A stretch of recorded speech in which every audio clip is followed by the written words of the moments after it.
They didn't know I understood every word. Not when they laughed behind their hands. Not when they whispered near my locker.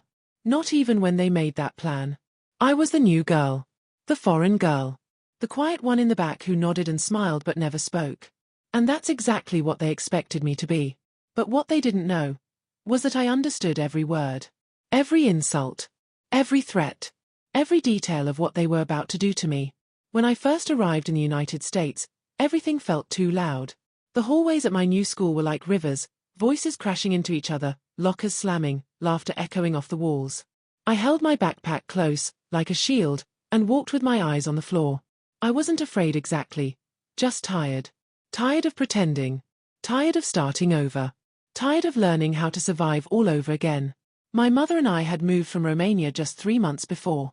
She had taken a job as a nurse in a small American town where people didn't lock their doors and everyone knew your name. Or at least, they wanted to. When I walked into 10th grade at Marrow Creek High School, I knew I wouldn't belong. The teacher introduced me to the class as Ioana, but no one said it right. It came out like Iona or Iwana. I corrected them once. Twice. Then I stopped. I let them butcher my name. That was the first thing I gave up. The second thing was my voice. When they asked if I spoke English, I hesitated, just a beat, then shrugged. Let them think I didn't. Why? Because it was easier. Easier to sit alone. Easier to be invisible. Easier to listen without being part of the noise. But I understood them. I had studied English since I was 7. My favorite books were in English. I'd watched every episode of Stranger Things without subtitles. I had a whole vocabulary buried under my silence. They didn't know that. And maybe that made it worse. By the second week, I had mapped out the school in my head. The loud groups. The loners. The flirty athletes. The tired teachers. The hall monitors who didn't care. And then there were the girls. They were always in a triangle, walking shoulder to shoulder, phones in hand, voices sharp and bright. Madison. Riley. Ava. They called themselves the queens. And they acted like the school belonged to them. Everyone either wanted to be them, date them, or feared them. I was the one they ignored. At first. But then they noticed. They started with the whispers. She gives me Wednesday Addams vibes. I bet she doesn't even have a phone. Why does she just stare like that? It's creepy. I smiled. I nodded. I said nothing. But inside, every word stung. One afternoon, as I passed their table in the cafeteria, Madison said, louder than usual, "She probably sleeps in a coffin." The table exploded with laughter. I didn't react. I just kept walking. But something in me snapped a little that day. Something small, like a thread inside me getting pulled too tight. I wanted to scream. I wanted to stand up and say, "I understand you." Every single word. But I didn't. Instead, I waited. It was Thursday when it happened. Cold. Wet. Grey. The kind of day that felt like the world was holding its breath, waiting for something to go wrong. Rain fell in soft sheets across the windows. The wind howled through the gaps in the brick. Every time someone opened the front doors of the school, a blast of cold air slipped in like a ghost. I had forgotten my lunch card that morning. It wasn't the first time. Normally, I would have asked the cashier to let it slide, maybe just given her a smile and a nod, but today, I didn't have the energy. I didn't want to speak. Didn't want to explain. Didn't want to risk anyone hearing my voice and realizing just how much I really understood. So I left the cafeteria before anyone could notice and slipped into the girls' bathroom at the far end of the hall. The one near the art wing that always smelled like clay and forgotten perfume. It was empty. Cold. Quiet. The tiles were pale blue, cracked in places, and the stalls had doors that creaked when you pushed them. I chose the last stall, the one farthest from the door, and sat down on the toilet seat, not because I needed to use it, but because I needed to disappear. I wrapped my arms around my legs and rested my chin on my knees. My jeans were damp from the rain, and the metal under me felt like ice. I stared at the tiny window high up on the wall, watching the raindrops trace broken lines down the glass like tears.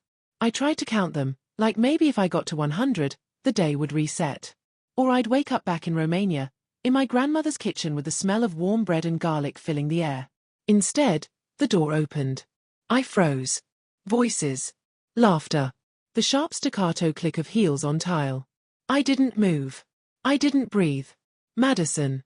Riley. Ava. I knew their voices by now. I had learned to tell them apart, like birds with different cries.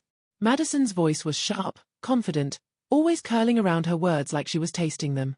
Riley had a bored, nasal tone, like everything was beneath her. Ava was quieter, but her giggle always came half a second late, like she was waiting for permission to join in. They didn't know I was there. Their voices bounced off the tiles as they walked in, their perfume trailing behind them like poison. I swear, if Mr. Kent wears that stupid blue tie again next week, I'm going to scream, Madison said, the sound of her lip gloss cap clicking shut. Every Thursday, Riley replied. It's like his emotional support tie. Laughter. They talked about boys. About the junior prom. About someone named Kayla who got a nose job over spring break and finally looks human now. Their words were sugar on the surface, acid underneath. I sat completely still. My fingers clenched around the fabric of my jeans, nails digging into my thighs. I didn't blink. Didn't breathe. Then Madison's tone shifted. It dropped into something colder. So, about the new girl. My stomach twisted. Riley let out a snort. You mean zombie girl? More laughter. A mocking echo. Seriously, Ava said, she just sits there like a corpse. Like, does she even blink? I swear, it's like she's not real. She's going to be perfect, Madison said. There was a beat of silence. Riley's voice dropped. Perfect for what? There was a rustle. A pause. And then Madison laughed, but not in a funny way. It was a soft, slow sound. Like she was peeling back the skin of a secret. The ritual, she whispered. The air in the stall thickened. My mouth went dry. Riley's voice wasn't so sure anymore. Wait, you mean, like, the thing from last year? The thing that made that sophomore cry in the hallway for a week? Ava added, her voice smaller now. Madison didn't answer right away. When she did, her voice was colder than the wind outside. You remember how that girl moved away, right? She said. She couldn't even look at herself in the mirror afterward. She said she saw something, Riley said quickly. The janitor heard her. She was, like, shaking and mumbling an. Oh my God, Madison snapped. It's a game. A tradition. Everyone does it. Candles, mirrors, some chanting. Boo. Scary. Big deal. But what if it's not just a game? Ava asked. There was real fear in her voice now. That's when Madison said it. Words that would coil around my spine and sit there for days. Then we give her to it. Silence. No laughter this time. Just the sound of someone breathing too fast. The distant gurgle of a toilet tank. The hiss of the wind outside. Then, finally, a giggle. Nervous. Thin. The laughter followed again, but it was different now. Uneasy. Forced. And then, they left. Their footsteps faded. The door slammed shut behind them with a hollow, final sound. But I didn't move. I sat in that stall for 10 more minutes, frozen like a statue carved from ice. My heart was pounding so hard it felt like it might crack my ribs. I stared at the floor and tried not to be sick. They thought I couldn't understand.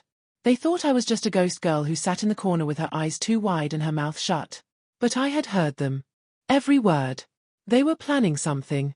Something cruel. Something dangerous. And they had chosen me. The next morning, the sun rose pale and tired over the school building, but everything felt different.